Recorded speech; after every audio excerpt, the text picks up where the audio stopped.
Bonjour à tous. Soyez les bienvenus encore aujourd'hui dans notre communauté où nous n'avons qu'un but, qu'un objectif encore ce matin. Durant cette matinée, il faut qu'il en soit aussi durant la journée, c'est de glorifier Jésus-Christ, de l'adorer, de le célébrer, de proclamer tout ce qui le concerne parce que c'est lui, cette grande lumière, qui est venu chasser nos ténèbres. Nous accueillons tous ceux qui nous visitent pour la première fois. Que Dieu vous bénisse au milieu de nous. Sentez-vous bien.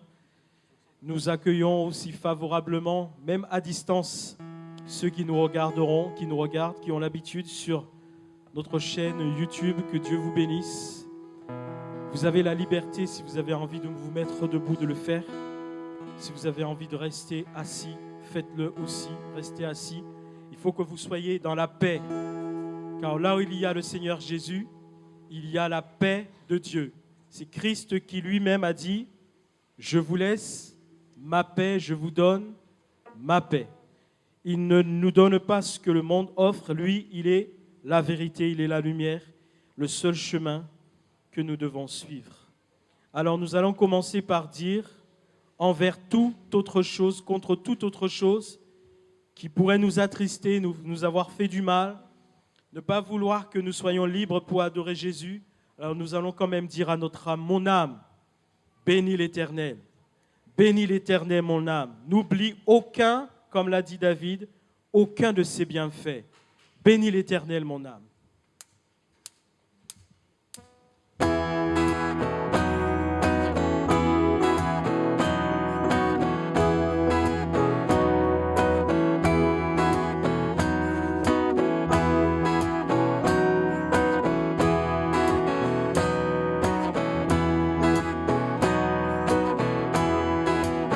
Mon âme, bénis l'Éternel, mon âme.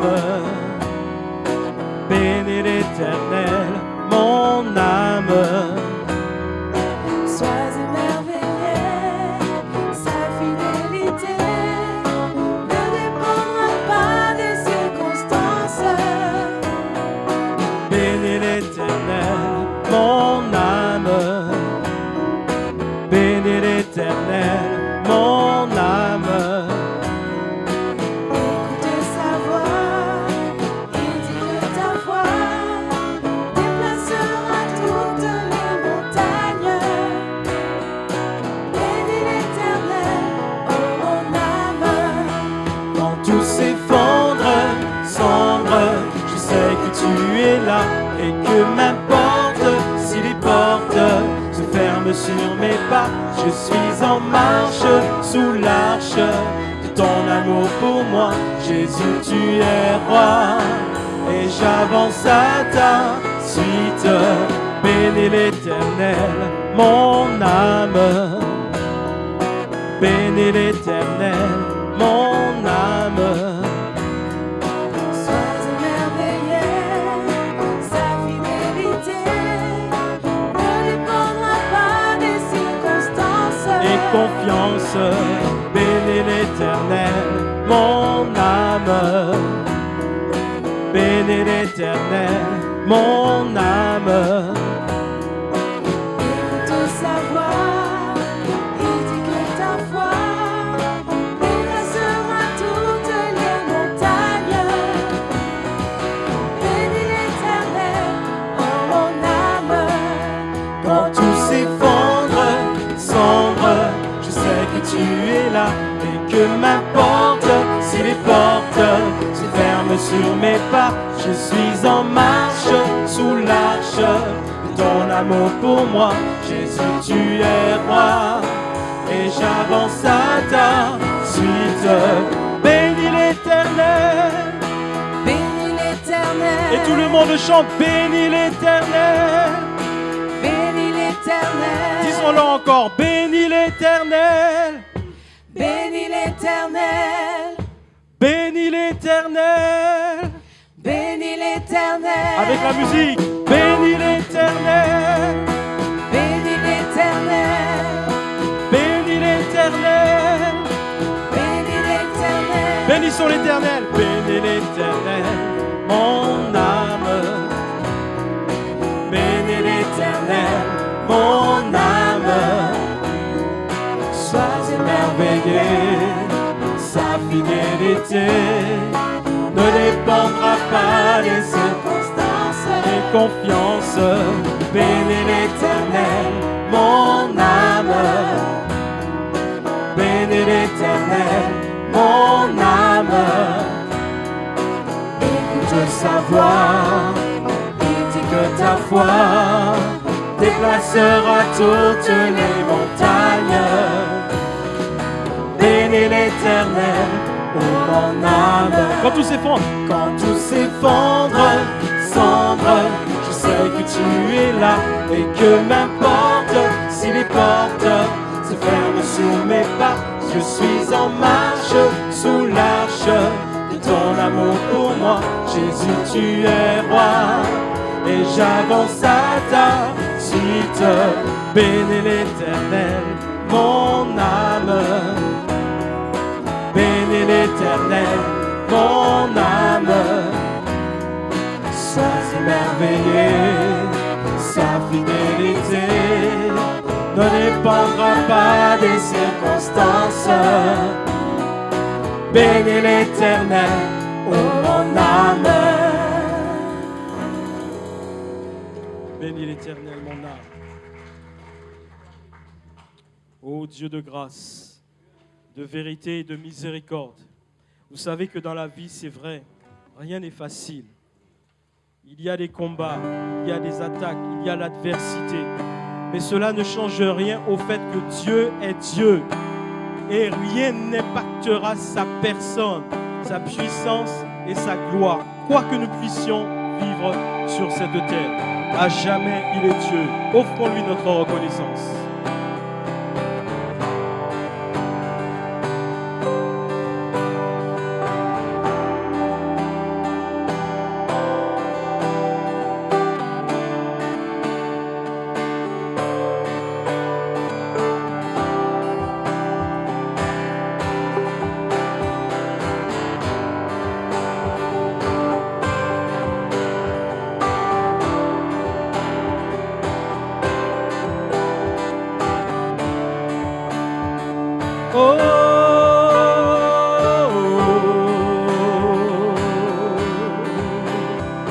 Offrons au Seigneur reconnaissance. Son amour durera jamais. Car il est bon, il est au-dessus de tout.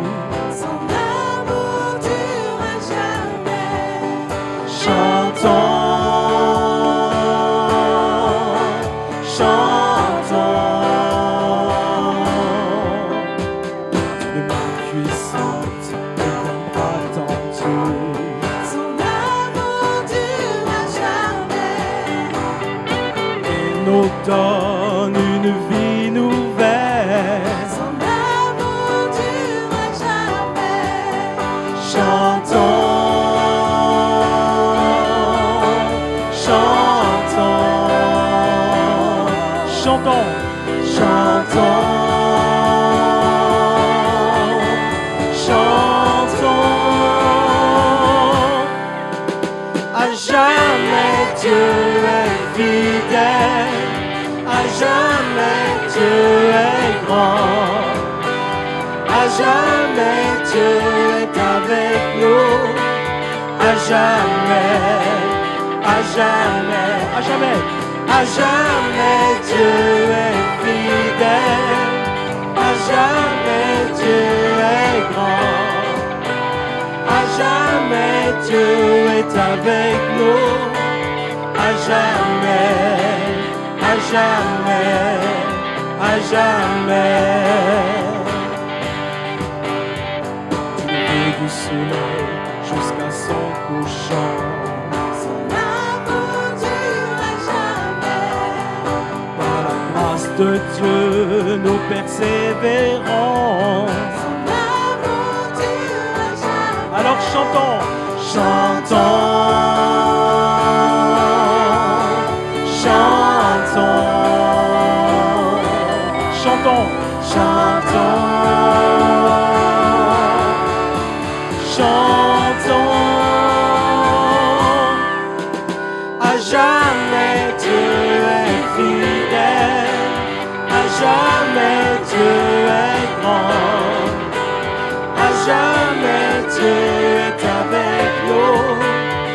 jamais, à jamais, À jamais. à jamais Dieu est fidèle, à jamais Dieu est grand, à jamais Dieu est avec nous, à jamais, à jamais, à jamais. Son amour dure à jamais, son amour dure à jamais, À jamais.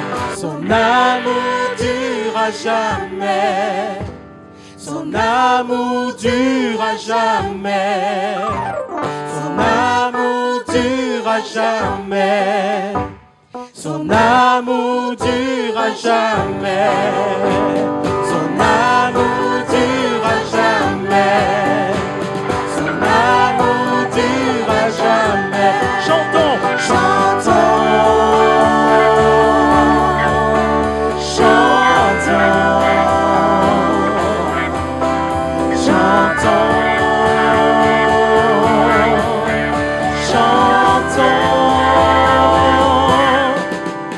À jamais Dieu est fidèle, à jamais Dieu est grand, à jamais Dieu est avec nous, à jamais, à jamais, À jamais. à jamais Dieu est fidèle, à jamais Dieu est grand, à jamais Dieu est avec nous, à jamais, à jamais, à jamais.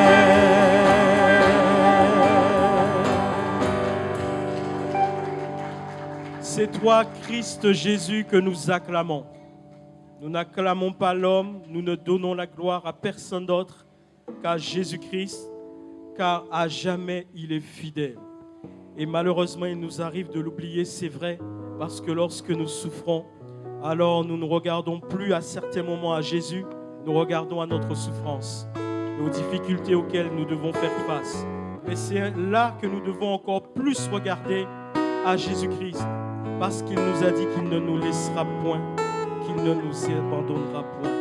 Et nous venons à la croix ce matin, Jésus, là où tu as été crucifié volontairement, offrant ta vie, ton sang a coulé pour nous racheter, pour que nous soyons ta postérité, l'Église que tu bâtis sur toi-même. Nous sommes là, Jésus, dans ta présence.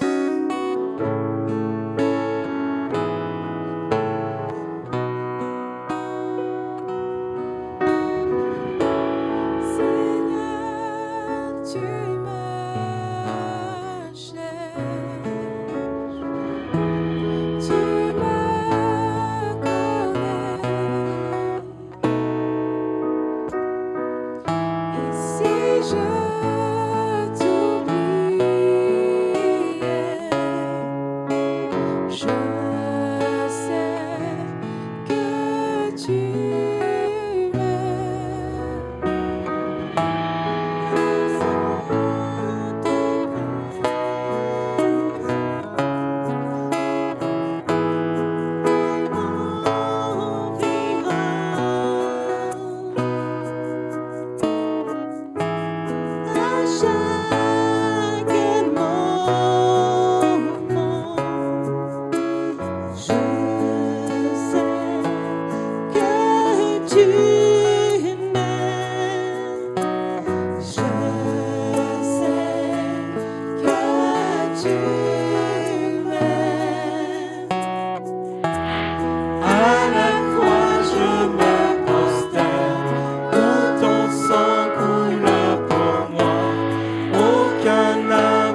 chemin, car tu as tout accompli.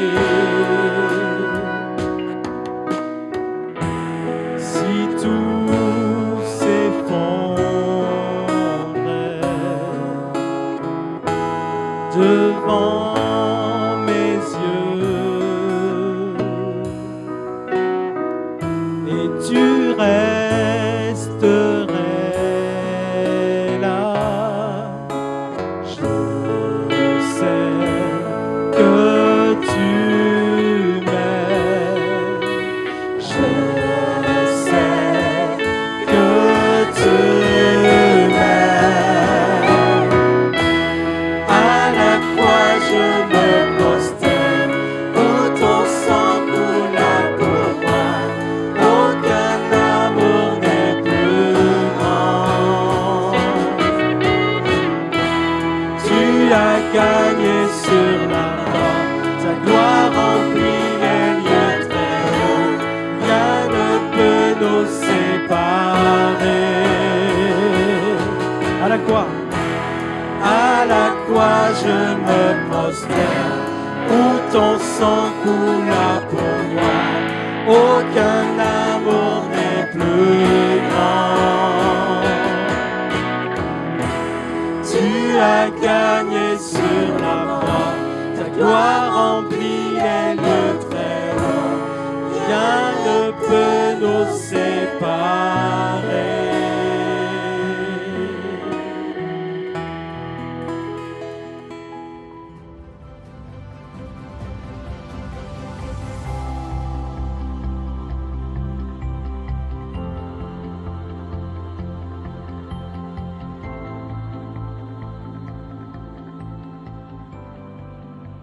Bienvenue à tous. J'aimerais parler sur « Dieu est-il votre Père ?» dans Matthieu chapitre 6 et le verset 9. « Voici donc comment vous devez prier. Notre Père qui es aux cieux, que ton nom soit sanctifié, que ton règne vienne, que ta volonté soit faite sur la terre comme au ciel. Donne-nous aujourd'hui notre pain quotidien. Pardonne-nous nos offenses comme nous pardonnons aussi à ceux qui nous ont offensés. Ne nous induis pas en tentation, mais délivre-nous du malin, car c'est à toi qu'appartiennent, dans tous les siècles, le règne, la puissance et la gloire. Amen. » Nous connaissons tous la prière du Notre Père. Elle fait partie des grandes prières de la Bible. Et j'imagine que même ce matin, beaucoup la connaissent par cœur. Et peut-être beaucoup la disent. On a souvent appris à réciter cette prière, à l'exprimer à Dieu. Certains le font peut-être par habitude ou parce qu'ils l'ont appris comme cela dans leur religion. Mais toutefois, on peut réciter cette prière ou la dire de multiples reprises sans en saisir la portée spirituelle. Et nous passons à côté de la richesse et de la bénédiction de cette prière. Parce que cette prière n'est pas amenée à être une récitation. Cette prière est un modèle pour nous enseigner comment nous devons prier. Ainsi, nous pouvons comprendre qu'il y a des éléments, des caractéristiques qui vont ressortir d'une prière inspirée, d'une prière qui plaît à Dieu. Et en fait, si vous regardez la structure du Notre Père, il y a d'abord une introduction à qui on s'adresse. On s'adresse à Dieu. Mais on s'adresse à Dieu pas n'importe comment, on s'adresse à Dieu comme Notre Père. Donc l'introduction, c'est déjà pour situer Dieu comme Père. Est-ce que vous avez Dieu comme Père ? C'est un petit peu l'interpellation de Jésus parce que est-ce qu'on peut dire notre Père si Dieu n'est pas notre Père ? Et s'il est notre Père, oui. L'introduction, accepter Dieu comme Père, c'est la première étape. Ensuite, vous avez 3 formules qui concernent Dieu lui-même parce que toute prière doit d'abord être centrée sur Dieu avant d'être centrée sur nos besoins. Donc, que ton nom soit sanctifié, donc ça parle du nom de Dieu, ça parle de la volonté de Dieu, ça parle du règne de Dieu. Toute cette première partie de la prière est exclusivement tournée vers Dieu. Et puis les 3 axes suivants, c'est 3 demandes personnelles concernant nos besoins. Donne-nous notre pain quotidien, c'est-à-dire merci de pourvoir à nos besoins. Pardonne-nous nos offenses, on a besoin de pardon, et aussi de pardonner. Et puis, d'être victorieux contre les tentations du malin. 3 aspects qui concernent nos besoins personnels. Donc, remarquez la structure. On s'adresse à Dieu comme Père. Ensuite, 3 aspects qui concernent Dieu, 3 requêtes qui concernent nos besoins. Et enfin, une louange de conclusion. En fait, il y a une structure dans la prière du Notre Père. Il y a des éléments qui doivent ressortir. Et qu'est-ce que Jésus veut nous enseigner à travers de cela ? Eh bien, c'est un canevas ou un modèle de prière pour nous enseigner comment nous devons prier. Ainsi, nous ne sommes pas amenés à la répéter, à la rabâcher à longueur de journée, mais nous sommes amenés à en tirer des leçons et à apprendre à prier en nous adressant à Dieu comme un Père, en concentrant notre pensée sur Dieu, sa puissance, sa gloire, ses mérites, ses attributs, dans un premier temps, de faire part à Dieu de nos besoins, et enfin, de terminer par une action de grâce. C'est un modèle, c'est un exemple de la manière dont nous devons prier. Alors aujourd'hui, on va s'intéresser à la première partie qui est notre Père. À qui s'adresse-t-on quand on prie Dieu ? Est-ce qu'on peut dire qu'il est vraiment notre Père ? Comment considérez-vous Dieu ? Est-ce qu'il est ce Dieu lointain, ce Dieu inaccessible, ou est-ce que vous avez une relation avec lui ? Est-ce qu'il est vraiment votre Père ? Est-ce qu'il est proche de vous ? Est-ce que vous pouvez l'appeler « mon Père » ? Est-ce que vous pouvez lui parler ? Est-ce que vous l'entendez vous parler ? Est-ce que vous lui parlez ? Est-ce que vous communiquez avec lui ? Le premier point, puisque nous allons juste nous arrêter sur notre Père qui est aux cieux, le premier point, c'est, on va voir les caractéristiques en fait de Dieu en tant que Père. Un Père d'abord qui nous a engendrés. Dans Ésaïe 64, verset 7, « Cependant, ô Éternel, tu es notre Père, nous sommes l'argile. C'est toi qui nous as formés, nous sommes l'ouvrage de tes mains. » Ici, le psalmiste, Ésaïe plutôt, rappelle à Dieu que nous sommes poussière. Dieu nous a tirés de la poussière, c'est-à-dire que Dieu, c'est le créateur de la vie. Il nous a donné la vie et nous savons comment Dieu a créé l'être humain. Nous savons comment Dieu a créé l'univers. Dieu a créé l'univers par sa parole. Il dit, et la chose arrive. Donc il a dit que la lumière soit, et la lumière fut. Et nous savons que la parole, c'est Jésus. Jésus était déjà présent lors de la création des cieux et de la terre. Quand vous lisez Genèse chapitre 1, versets 1 et suivants, au commencement, Dieu, c'est Dieu le Père, créa les cieux et la terre. L'Esprit se mouvait à la surface des eaux, c'est le Saint-Esprit. Et Dieu dit, c'est la parole, et nous savons par Jean l'évangéliste que la parole, c'est Christ. Dieu dit que la lumière soit, Christ est à l'œuvre dans la création de l'univers. Dieu a créé l'univers à partir de rien.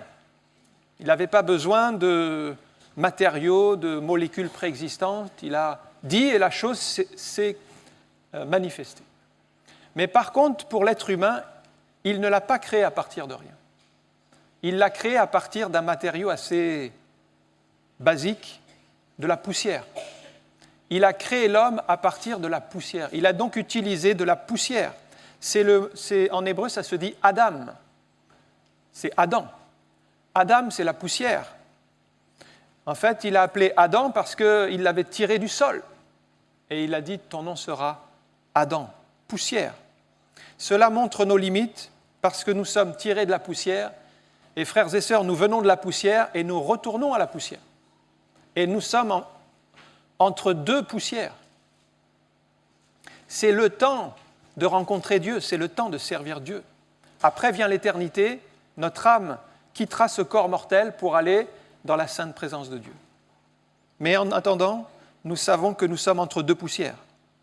Dieu est le créateur de tous, et qui que vous soyez, c'est Dieu qui vous a donné la vie, c'est Dieu qui vous a créé. Mais par contre, est-ce qu'on peut dire que c'est le Père de tous ? Moi, je dirais non. Ce n'est le Père que de ses enfants. Et sur toute la surface de la terre, il y a toutes les créatures de Dieu, mais toutes ne sont pas des enfants de Dieu. Et je dirais qu'il est le Père de ses enfants. Il y a des enfants de Dieu. Il y a des enfants de Dieu qui le reconnaissent comme Père, et puis il y a les autres qui sont des créatures de Dieu, qui ont eu la vie. Mais pour avoir Dieu comme Père, il y a une relation à avoir avec lui que tout le monde n'a pas. C'est-à-dire, on ne naît pas enfant de Dieu, on devient enfant de Dieu. Je vous donne mon exemple. Moi, je suis né dans une famille chrétienne. Mon père était pasteur. J'ai entendu l'Évangile tout petit, mais je ne suis pas né chrétien. Je ne suis pas né enfant de Dieu. À un moment donné, j'ai rejeté toutes ces choses, les ai mises de côté, et c'est le jour où j'ai fait mon expérience, où j'ai accepté Jésus comme Seigneur personnel. J'avais 17 ans. C'est là que je suis devenu enfant de Dieu. Donc, par une acceptation de l'œuvre de la croix, la grâce était là, j'ai compris que Jésus était mort à la croix pour mes péchés, j'ai accepté Jésus, mais je suis devenu enfant de Dieu à un moment donné dans ma vie. Je ne suis pas né directement enfant de Dieu. Et c'est vrai pour toutes les créatures. Même si on est né dans une famille chrétienne, en réalité, on est tous pécheurs. On est tous pécheurs et séparés de Dieu. On ne naît pas chrétien tout de suite. C'est pourquoi la Bible parle d'une nouvelle naissance. On a tous eu une première naissance si on est là. On est né bébé une première fois. Mais ça, c'est la naissance terrestre. C'est la naissance charnelle.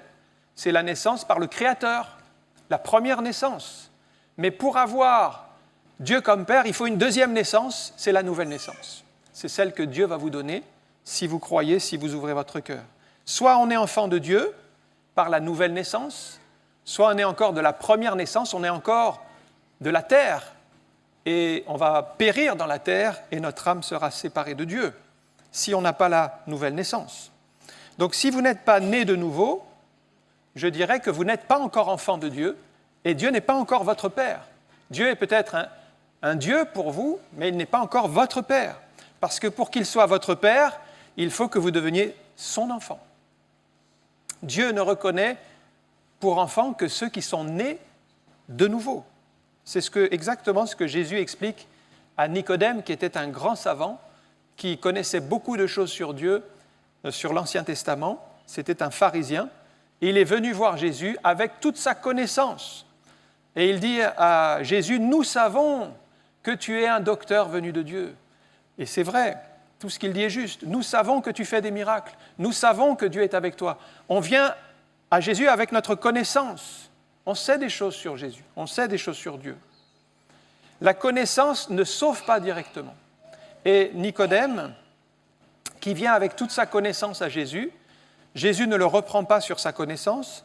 Il lui dit, mais il manque une chose. Si un homme ne naît de nouveau, il ne peut pas voir le royaume de Dieu. Et Nicodème, il est avec sa connaissance.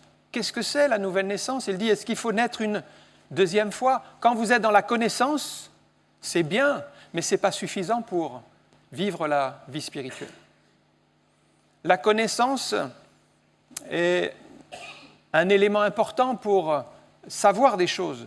Mais Jésus lui dit, il te faut une expérience. C'est la nouvelle naissance. C'est naître de nouveau. Naître aux choses de Dieu. Alors, Jésus le reprend en disant, mais ce qui est né de la chair est chair. Vous êtes né une première fois, ça va mourir, ça va disparaître. Mais ce qui est né de l'esprit est esprit. Ça ne meurt jamais.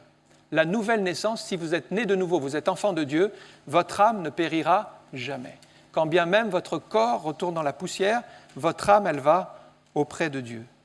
Ainsi, Jésus explique à Nicodème, ce n'est pas par la connaissance, une grande connaissance que l'on peut avoir, que l'on est sauvé, mais c'est par la foi simple en Jésus qui sauve.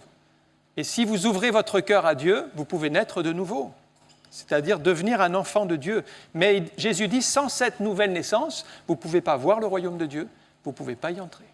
Sans cette expérience spirituelle, on n'a pas accès au ciel. Donc, oui, je dirais que Dieu est notre Créateur à tous, mais il n'est le Père que de ceux qui l'ont accepté comme Père et qui sont devenus enfants de Dieu. Donc, il y a déjà une première démarcation.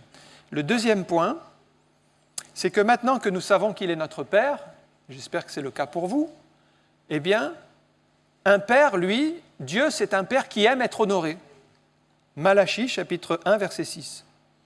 Un fils honore son père et un serviteur son maître. Si je suis père, c'est Dieu qui parle, où est l'honneur qui m'est dû? Si je suis maître, où est la crainte qu'on a de moi, dit l'Éternel des armées. À vous, sacrificateurs, qui méprisez mon nom et qui dites, en quoi avons-nous méprisé ton nom? Vous offrez sur mon autel des aliments impurs et vous dites, en quoi t'avons-nous profané? C'est en disant, la table de l'Éternel est méprisable. Quand vous offrez en sacrifice des bêtes aveugles, n'est-ce pas mal? Quand vous en offrez une boiteuse ou infirme, n'est-ce pas mal? Offre-la donc à ton gouverneur. Te recevra-t-il bien? Te fera-t-il bon accueil, dit l'Éternel des armées? Voilà comment Dieu s'attend à être honoré par ses enfants. Dieu aime recevoir l'honneur de ses enfants et Dieu aime être infiniment honoré et respecté. Dieu aime qu'on ait la crainte de Dieu, qu'on ait une sainte crainte de Dieu, qu'on respecte sa maison, qu'on respecte sa présence, la présence de Dieu. Est-ce qu'on a une sainte crainte de Dieu? Ou est-ce que pour nous, quand on a une sainte crainte de Dieu, on est saisi. On est saisi par sa présence. Sa présence est importante. On vient dans sa présence, mais on ne se permet pas d'agir avec légèreté ou d'arriver en retard ou négligé. On vient pour la présence de Dieu parce qu'on sait qui il est. Il est notre Père. Vous voyez, quelquefois, quand on est négligent, quand par exemple, le culte a commencé, on discute dans le hall, on est en train de passer de ci, de là, on n'a pas compris la sainte présence de Dieu. On est négligent. On méprise les choses de Dieu. On n'est pas sérieux.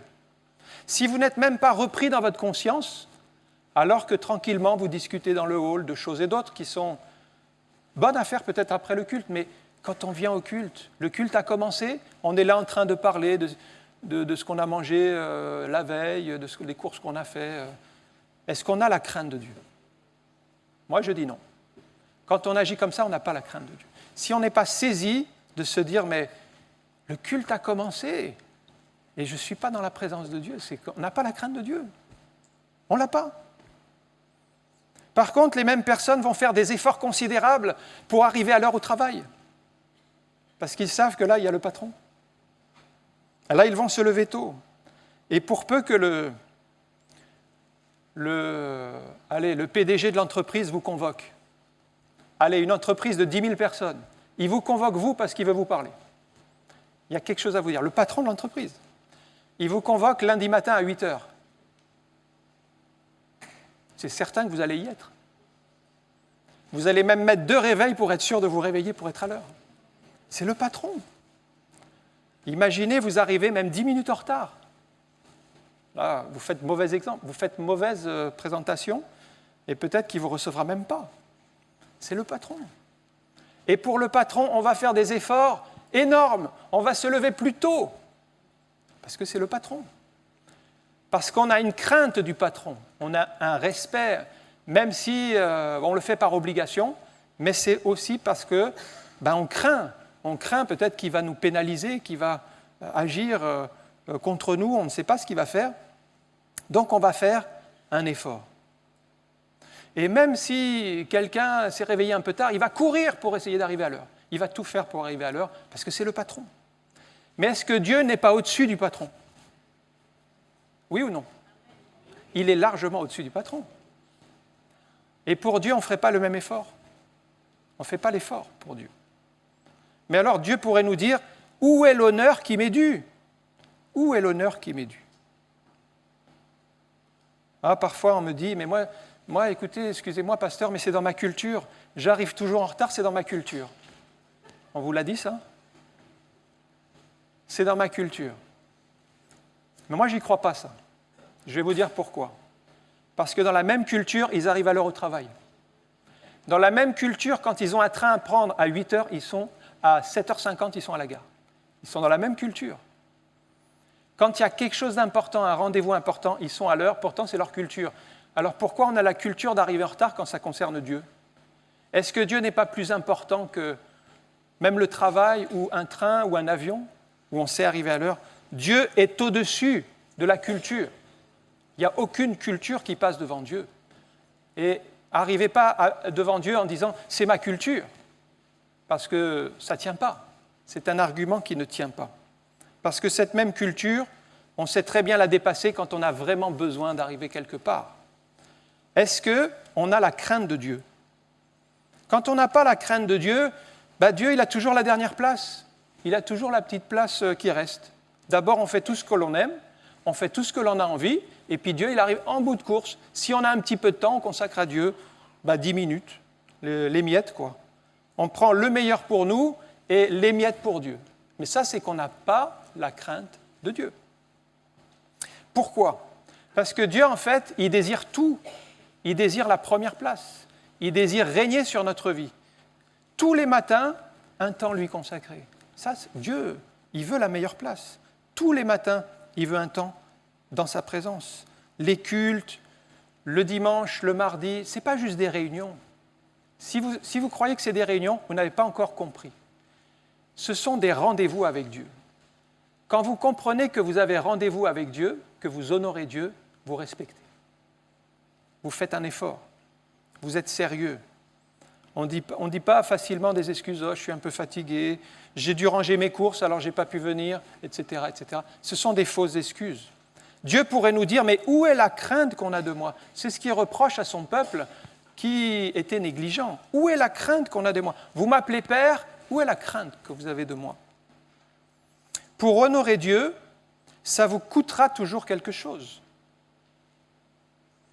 Vous voyez, dans ce texte qu'on a lu, les sacrificateurs s'étaient relâchés. Les sacrificateurs offraient des aliments impurs, ils offraient des bêtes blessées, borgnes, la patte cassée, ça ne plaisait pas à Dieu. Mais si vous faites le minimum, si vous faites le service minimum, avec cette prière, Dieu bénira, en fait, c'est que vous n'avez pas la crainte de Dieu. Je vais vous montrer, si vous avez la crainte de Dieu, je vais vous montrer comment ça va se passer. Si vous aimez Dieu, si vous avez la crainte de Dieu, vous allez être comme David. David, à un moment donné, il a fait une erreur. Il a fait le dénombrement de son pays, de son peuple, de son armée. Et Dieu l'a sanctionné pour cela. Il y a eu une punition, il y a eu 3 fléaux proposés. David a choisi le 3e, qui était la peste dans le pays pendant 3 jours. Et il y a eu donc beaucoup de gens qui sont morts. Et après, Dieu a cessé, a arrêté, et David a voulu faire monter vers Dieu une action de grâce. Il a voulu honorer Dieu. Comment est-ce qu'il a fait? Il est allé dans l'aire d'Ornan, et il a dit à Ornan, « Cède-moi la valeur de ce terrain pour que j'offre ici un holocauste à Dieu. » Et Ornan, qui était honoré que le roi vienne chez lui, a dit, « Oh non, mon roi, prends-le gratuitement. Je te donne même le bœuf et puis le bois et puis tout le nécessaire au sacrifice. Et fais ton sacrifice. » Quelque part, on aurait pu dire que c'est une bonne affaire. Ça ne me coûte rien. Et peut-être on aurait dit merci Seigneur. Tout arrive comme ça gratuitement. Et regardez l'attitude de David. 1 Chronique 21-24. Mais le roi dit à Ornan, « Non, je veux l'acheter contre sa valeur en argent, car je ne présenterai point à l'Éternel ce qui est à toi, et je n'offrirai point un holocauste qui ne me coûte rien. » Et David donna à Ornan 600 cycles d'or pour cet emplacement. Il a payé le prix de sa valeur. On peut dire que ça a coûté quelque chose à David. Pourtant, David, c'était le roi. Voilà, il aurait pu dire oui, après tout, je fais ce que je veux. Il a voulu offrir quelque chose de son propre effort. Eh bien, ça plaît à Dieu. Quand on offre à Dieu un sacrifice qui coûte quelque chose. Et si David avait dit, Ornan, merci pour tout ce que tu me donnes, je vais l'offrir à Dieu, eh bien, finalement, ces sacrifices n'auraient pas été agréables à Dieu. Parce que c'était un sacrifice gratuit, un sacrifice qui ne lui coûtait rien. Et ce qui n'a pas de valeur pour vous, n'a pas non plus de valeur pour Dieu. Il ne faut pas croire que Dieu accepte tout comme ça. Si vous voulez vraiment honorer quelqu'un, vous allez lui acheter quelque chose qui va lui faire plaisir, mais ça va vous coûter quelque chose. Mais si vous lui offrez un pull que vous n'avez plus envie de porter parce qu'il est démodé, vous lui dites « Tiens, je te fais un cadeau », mais vous vous débarrassez, vous ne l'honorez pas. Ça ne vous coûte rien en même temps, mais en même temps, vous n'honorez pas la personne. Et pour Dieu, c'est pareil. On ne peut pas honorer Dieu en apportant des vieilles pouilles, des choses dont on ne veut plus, dont on n'a pas besoin et dit, voilà, Dieu, je t'offre ce sacrifice. Dieu pourrait dire, mais où est la crainte qui m'est due? Où est l'honneur qui m'est dû? Ça, c'est le deuxième point, c'est que Dieu attend l'honneur et la crainte. Troisième point, Dieu est un père qui corrige ses enfants. Proverbes chapitre 3, verset 11. « Mon fils, ne méprise pas la correction de l'Éternel, ne t'effraie point de ses châtiments, car l'Éternel châtie celui qu'il aime, comme un père l'enfant qu'il chérit. Heureux l'homme qui a trouvé la sagesse, et l'homme qui possède l'intelligence, car le gain qu'elle procure est préférable à celui de l'argent, et le profit qu'on en tire vaut mieux que l'or. Elle est plus précieuse que les perles, elle a plus de valeur que les objets de prix. » Alors, beaucoup de chrétiens n'aiment pas cette idée que Dieu puisse un jour nous reprendre sévèrement. Un peu comme un père va reprendre son enfant. Mais c'est biblique. Pourquoi? Parce que peut-être vous avez une image de Dieu qui est tout le temps là pour vous bénir, pour vous encourager, pour vous exhorter. Mais si vous faites des erreurs, si vous faites ce qui est mal, il est aussi un père qui reprend. Par exemple, si un père voit son enfant courir sur la route et ne le reprend pas, s'il voit son enfant faire des bêtises, il ne l'arrête pas, ce n'est pas un père sérieux. Un père qui aime son enfant, il va lui dire « Arrête, attention, il y a des dangers ici, reviens ici. » Et même vous allez le punir afin qu'il ne recommence pas. Donc nous devons tirer des leçons de la correction de l'Éternel et ne pas nous effrayer. Ce texte dit « Ne vous effrayez pas de son châtiment ». Mais le châtiment, il va tomber si nous désobéissons. Nous devons lui faire confiance. Dieu ne nous éprouvera pas au-delà de nos forces. Il y a un verset qui dit dans 1 Corinthiens 10, 13, « Aucune tentation ne vous est survenue qui ait été humaine, et Dieu qui est fidèle ne permettra pas que vous soyez tentés au-delà de vos forces. Mais avec la tentation, il préparera aussi le moyen d'en sortir afin que vous puissiez la supporter. » Eh bien, Dieu ne vous tentera pas au-delà de vos forces. Il y a quelques années de cela, mon épouse Laurence est tombée malade de 3 maladies différentes et il n'y avait pas de médicaments, pas de traitement. Elle prenait de l'opium, de la morphine tous les jours et cela, ça a duré pendant 3 ans. Elle ne pouvait plus venir à l'église. Et j'ai été éprouvé, Laurence a été éprouvée, notre famille a été éprouvée pendant ces 3 années. Et plusieurs fois, je méditais ce texte en disant « Mais Seigneur, c'est au-delà de mes forces. » Et combien de fois j'ai dit à Dieu, mais c'est au-delà de mes forces. Et Dieu me disait non, parce que tu ne seras pas tenté au-delà de tes forces. Il me disait, tu as encore de la force que tu ne sais pas. Nous avons encore de la force que nous ignorons. Et peut-être vous avez l'impression que vous êtes au bout du rouleau. Mais vous avez encore de la force. Vous ne la connaissez pas. Dieu va la faire sortir de vous, progressivement. Et c'est comme ça que pendant 3 ans, j'ai eu la force de Dieu, qui m'a maintenu, qui m'a permis de traverser, parce qu'il m'a donné le moyen d'en sortir avec Laurence, pour qu'on ne s'écroule pas dans cette épreuve, mais qu'on puisse la supporter. Mais honnêtement, j'avais l'impression que j'étais arrivé au bout de mes forces, au bout de mes forces. Et je disais, mais Seigneur, eh bien non, il me disait, tu as encore de la force. Et peut-être c'est une parole pour vous ce matin, vous avez encore de la force. Vous avez l'impression que vous n'avez plus de force, que vous êtes au bout du bout, mais Dieu vous dit, vous avez encore de la force. Elle est en vous.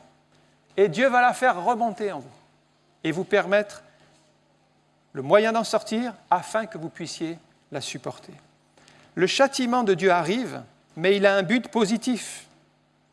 C'est de produire en nous de la sagesse. Alors vous allez me dire peut-être que déjà vous êtes sage. Déjà vous êtes sage, vous n'avez pas besoin de plus de sagesse. Parce que vous avez acquis une certaine expérience de la vie. Vous avez eu vos expériences, vous avez eu vos victoires, vous avez eu vos échecs, vous avez développé votre sagesse.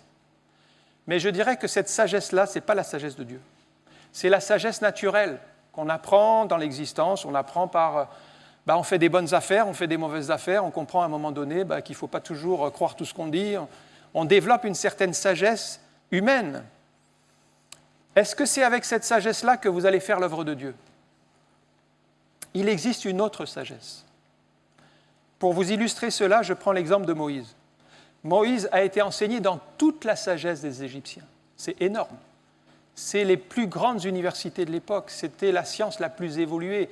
Les pyramides, les monuments, les guerres, ils savaient tout faire, les Égyptiens. Ils étaient surdoué par rapport aux autres peuples. Vous voyez les Égyptiens, ils étaient en tout point, ils étaient au-dessus. Il a été élevé 40 ans dans toute la science des Égyptiens. On peut dire qu'il a acquis une sagesse humaine. Mais qu'est-ce qu'il a fait avec cette sagesse humaine au bout de 40 ans? Il a fait une catastrophe. Il a vu un Égyptien qui maltraitait un de ses frères hébreux, il a regardé à gauche, à droite, il a tué l'Égyptien. Il l'a caché dans le sable, il s'est retrouvé dans les problèmes, il a dû fuir. Cette sagesse, en fait, était humaine, charnelle, terrestre. Et elle n'aboutissait pas au plan de Dieu. Par contre, pendant les 40 ans où il a gardé les troupeaux de son beau-père Jéthro à Madian, il a développé une autre sagesse. Là, il avait du temps. Il n'était pas dans les activités de l'Égypte, à courir à gauche, à droite. Il avait simplement ses troupeaux à garder toute la journée, ça lui laissait le temps de méditer, de réfléchir. Et là, il a développé une sagesse spirituelle dans la présence de Dieu. Ça lui a duré quand même 40 ans. Et là, il était prêt pour conduire le peuple. Et c'est avec cette sagesse spirituelle, non pas la première, celle des Égyptiens, en fait, il a dû en être vidé, débarrassé de cette sagesse-là, et il a accueilli la sagesse spirituelle de Dieu. Et c'est avec cette sagesse qu'il a conduit le peuple pendant 40 ans jusqu'à Canaan. 4e point, Dieu c'est un Père qui prend soin des orphelins. J'aime bien ce verset, Psaume 68, verset 6. Le Père des orphelins, défenseur des veuves, c'est Dieu dans sa demeure sainte. Et peut-être, vous n'avez pas eu un modèle de père.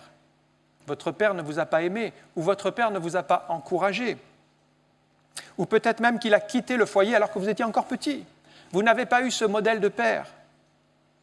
Ou pire, votre père était alcoolique, il était violent, il vous a battu, vous a frappé, ou il ne vous a pas encouragé dans les études, jamais une main tendue, jamais d'aide. Et vous avez développé une vision de votre père qui n'est pas celle que Dieu veut. Et bien des familles sont détruites par le comportement d'un père.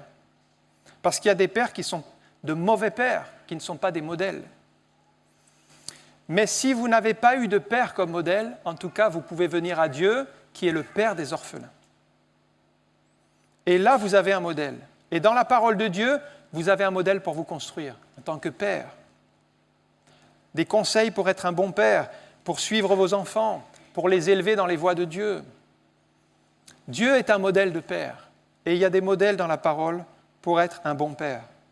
Et si votre père vous a traité injustement, malmené, eh bien, ce matin, vous pouvez venir à Dieu qui est votre Père et qui est le défenseur des veuves. Il prendra en cause votre situation. 1 Jean chapitre 3, verset 5, 5e point, il est un Père qui nous aime. Voyez quel amour le Père nous a témoigné pour que nous soyons appelés enfants de Dieu. Et nous le sommes. Si le monde ne nous connaît pas, c'est qu'il ne l'a pas connu. Et là, nous voyons que c'est un Père qui nous aime, un Père d'amour, un Père qui nous aime d'un amour éternel. Alors, si vous n'avez pas eu l'amour d'un Père terrestre, en tout cas, venez à Dieu qui vous donnera l'amour d'un Père céleste. Peut-être vous cherchez encore l'amour dans ce monde.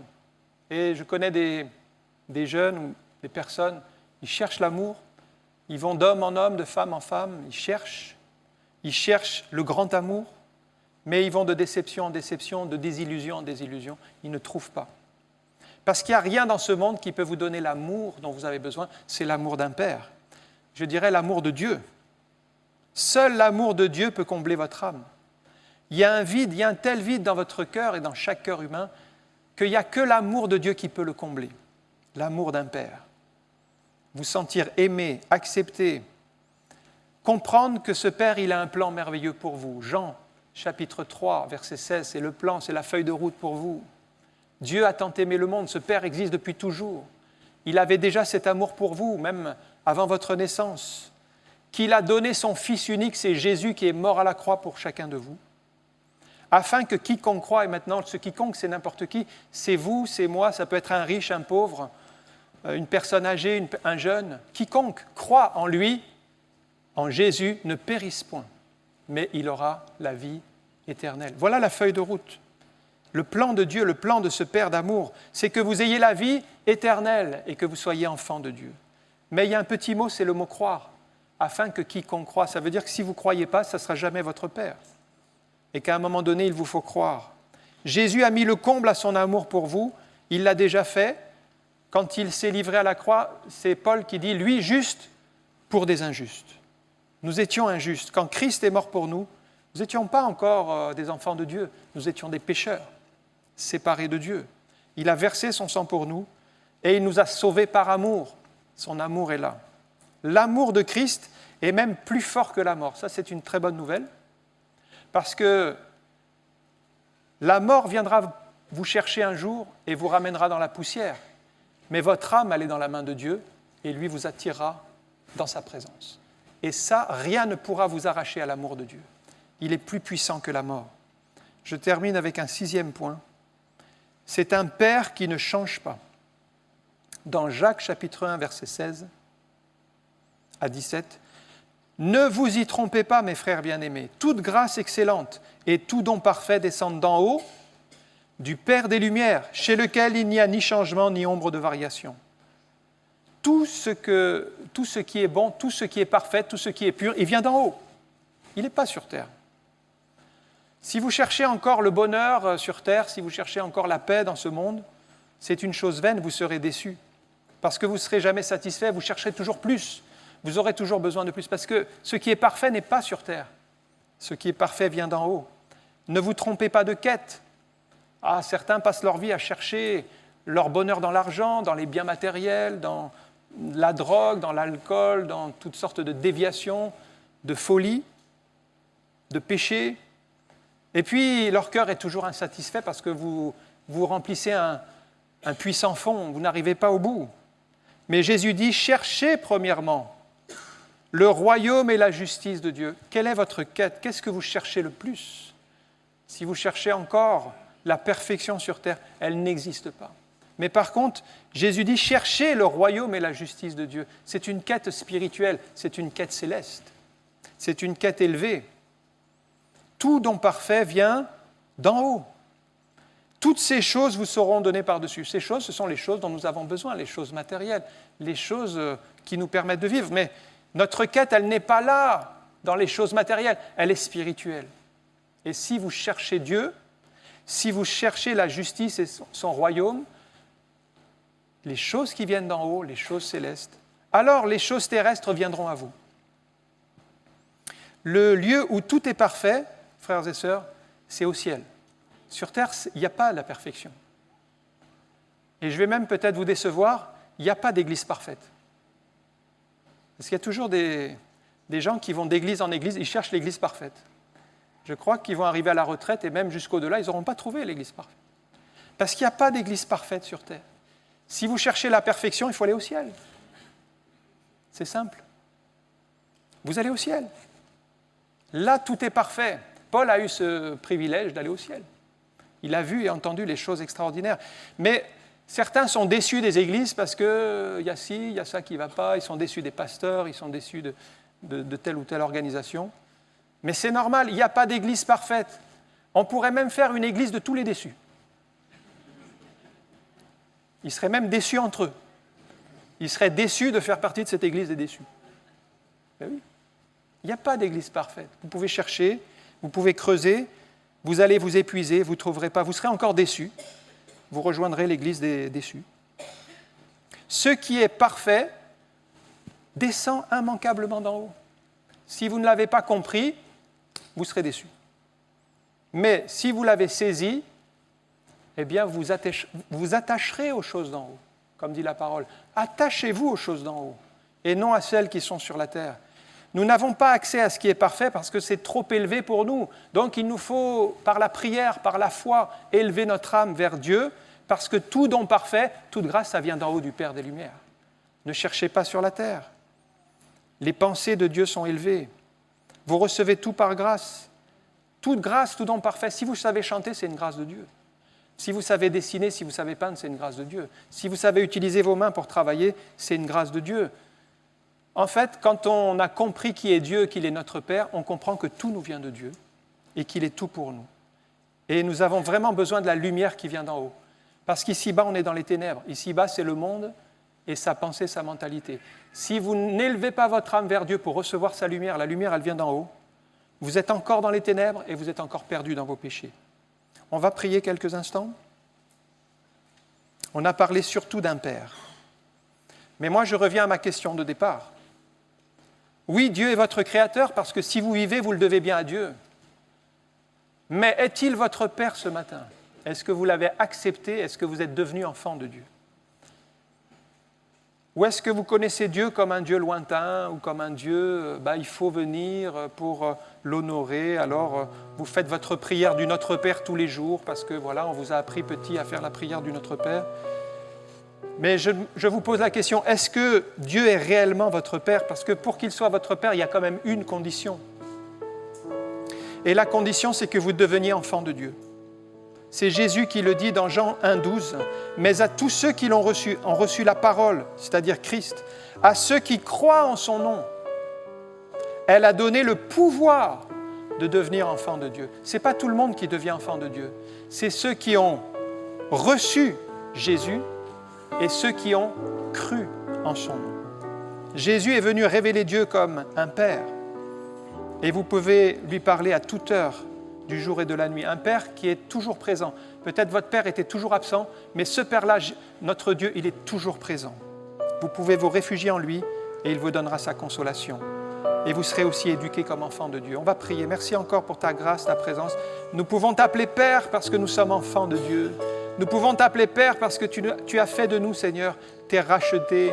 Nous sommes maintenant à tes pieds et nous voulons t'honorer, te respecter, avoir cette sainte crainte de Dieu.